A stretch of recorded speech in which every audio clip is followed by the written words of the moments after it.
कीमत तो बहुत बढ़ गई शहरों में धान की, लेकिन विदा न हो सकी बेटी किसान की। मौका मिला तो लोगों ने कुर्सी के वास्ते तस्वीर ही बिगाड़ दी हिंदुस्तान की।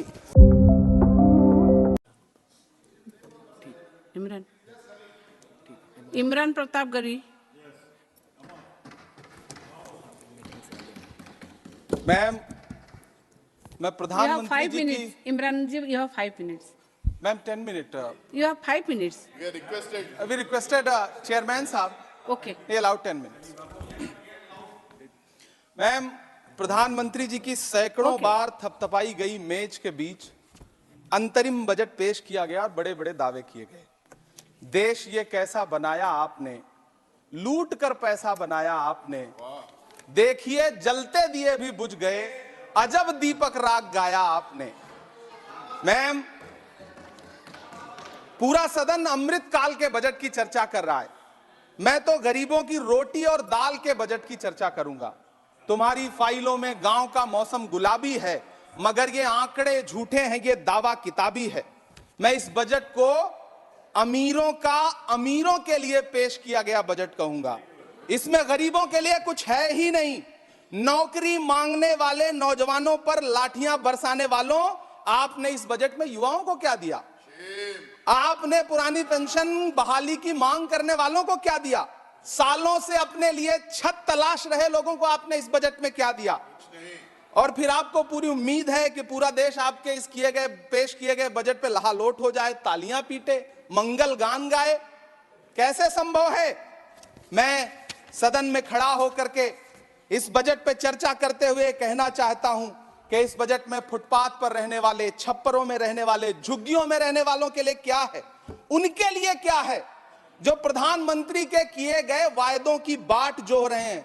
हर साल फरवरी की खूबसूरत सुबह और सजी हुई संसद से बरसते हुए झूठे वायदों की जवाबदेही कौन तय करेगा? कौन बताएगा कि 2022 में प्रधानमंत्री जी जो सबको पक्का मकान देने वाला वायदा किए थे उसका क्या हुआ?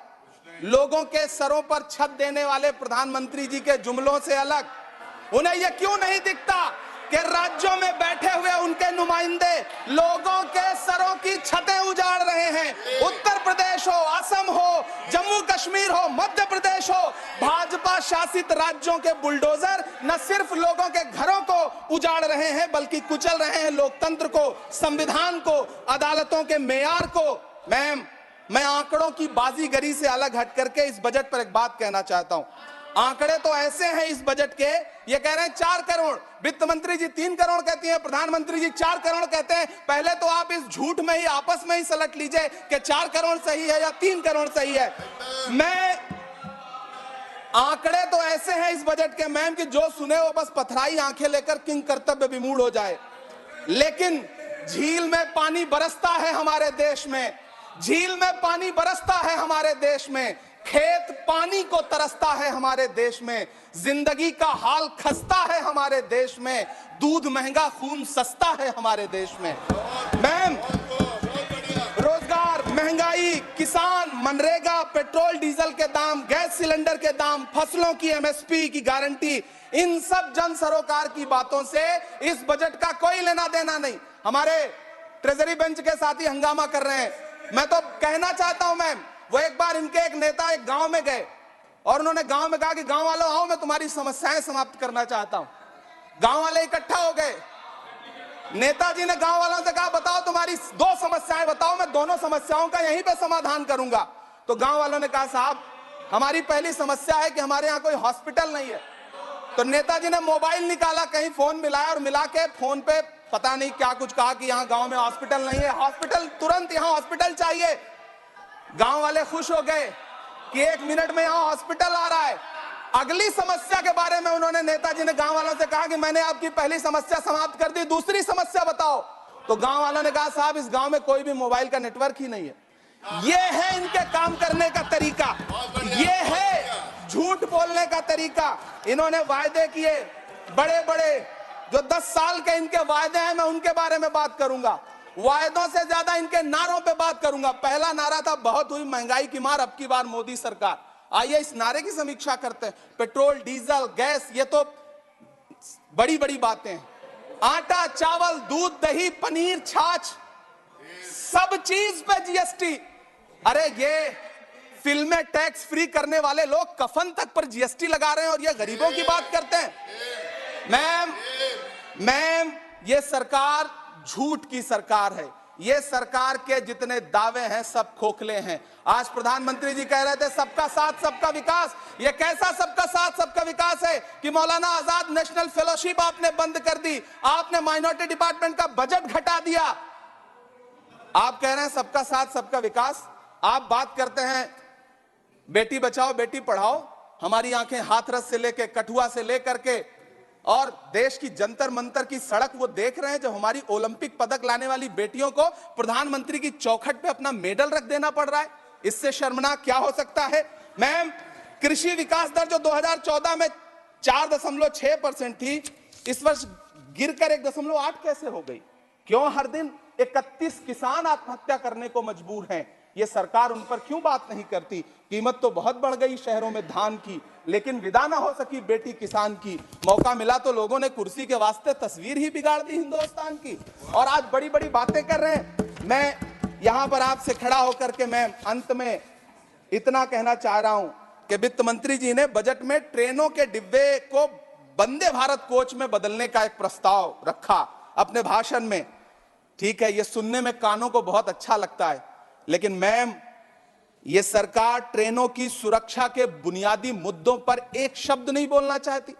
बालासोर हादसे में घायल हुए लोगों की चिता की राख अभी तक ठंडी नहीं हुई है। वंदे भारत के वीडियो पोस्ट करने वाली ये सरकार कभी भारत की जनरल डिब्बों की, रेलवे के स्लीपर क्लास डिब्बों की वीडियो अगर पोस्ट करे ट्विटर पे तब समझ में आए।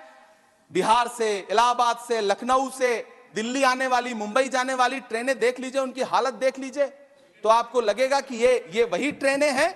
आज स्थिति ये है कि रेलवे स्टेशन तो छोड़िए, रनवे पर खाना खिला रही हैं आपकी प्राइवेट एयरलाइंस। अभी आपने जुर्माना लगाया है, नोटिस दिया है एक एयरलाइंस को। यह स्थिति आपने करके रख दी है ट्रेनों की, एयरलाइंस की। ऐसे में मैम कागजों पर तो आप कितना भी वंदे भारत और बुलेट ट्रेन सर पर दौड़ा लीजिए, लेकिन असल में भारत की ट्रेनों की डिब्बों की सवारियों की हालत देखने लायक है। अगर सरकार खुली आंखों से उसे देखना चाहे तो देखे और उनकी स्थिति सुधारे। आज प्रधानमंत्री जी ने अपने भाषण में यहां खड़े होकर कई बार न्यू मिडिल क्लास की बड़ी चर्चा की, न्यू मिडिल क्लास जनरेट करेंगे।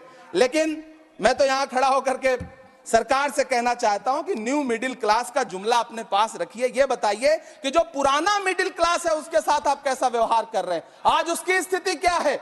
आप अमीरों के कर्जे माफ कर रहे हैं, उद्योगपतियों के कर्जे माफ कर रहे हैं, और यहां स्थिति यह हो गई है कि जो मिडिल क्लास, उसकी जो रोजमर्रा की जरूरत की चीजें हैं उस तक पर आपने जीएसटी लगा रखी है। आप फिल्में टैक्स फ्री करते हैं, लेकिन स्टूडेंट्स के प्रतियोगी परीक्षाओं के फॉर्म की फीस नहीं माफ कर सकते। आपको बाकी जगहों पर टैक्स लेना है, हर जगह टैक्स लेना है। मिडिल क्लास से आपका कोई रिश्ता नहीं। मिडिल क्लास तो आपसे कह रहा है कि मोहब्बत भाईचारे के दीवाने दिन ही लौटा दो, वो सस्ती दाल सब्जी के सुहाने दिन ही लौटा दो। ये अच्छे दिन तो अंबानी अडानी को मुबारक हो, हमें ऐसा करो साहब पुराने दिन ही लौटा दो। वो पुराने दिन जो बहुत अच्छे थे, वो पुराने दिन जहां लोग एक दूसरे से मिलजुल करके रहते थे। मैम इलाहाबाद, दिल्ली, कोटा जैसे शहरों में छोटे छोटे कमरों में अभावों के साथ पढ़ाई कर रहे युवा किताबों के साथ गल चुके हैं। उनके हिस्से अधेड़ अवस्था तो आई है, लेकिन नौकरी और रोजगार नहीं आया। हर साल 2 करोड़ नौकरियां देने का दावा करने वाली ये सरकार 10 साल में युवाओं को नौकरियां नहीं दे पा रही है। 20 करोड़ नौकरियों का बोझ है इस सरकार के कंधे पर, और 2024 में देश देखेगा कि उन्हीं 20 करोड़ नौकरियों के बोझ तले दबकर बैठ जाएगी ये सरकार। ये देश देखेगा, क्योंकि जिस ओर जवानी चलती है उस ओर जमाना चलता है। देश का युवा नाराज है, देश का युवा गुस्से में है। ऐसे में उसकी पीड़ा को इस बजट में कहीं भी आवाज देने की कोशिश नहीं की गई। मैं आपके बीच खड़ा हूं, मैं तो वित्त मंत्री जी का भाषण सुन रहा था। यह कहा जा रहा था ये अमृत काल का बजट है, ये अमृत काल का बजट है। ये कौन सा बजट है ये बाद में तय होगा, लेकिन मैं इतना जानता हूं कि ये इस सरकार का अंतिम बजट है, आखिरी बजट है। इसके बाद न्याय का बजट पेश होगा जिसकी इमरान चर्चा जी, राहुल गांधी जी अपना- पूरे देश में कर रहे हैं। न्याय अपना का वाणी बजट, को विराम 5 न्याय, दीजिए। महिलाओं Your के time लिए, is over. युवाओं के लिए, सामाजिक न्याय की बात जिसकी चर्चा पूरे देश में Your time जाकर is के over. राहुल गांधी जी कर रहे हैं, वो न्याय का बजट पेश होगा अगली बार। ये इस सरकार का अंतिम बजट है, अंतिम बजट है। अमृतकाल में गरीबों की रोटी और दाल के लिए इस बजट में Thank कोई you. प्राविधान नहीं है, आपका time- कोई आपका चर्चा time नहीं खत्म हो गया है। है। बहुत बहुत धन्यवाद। Thank you.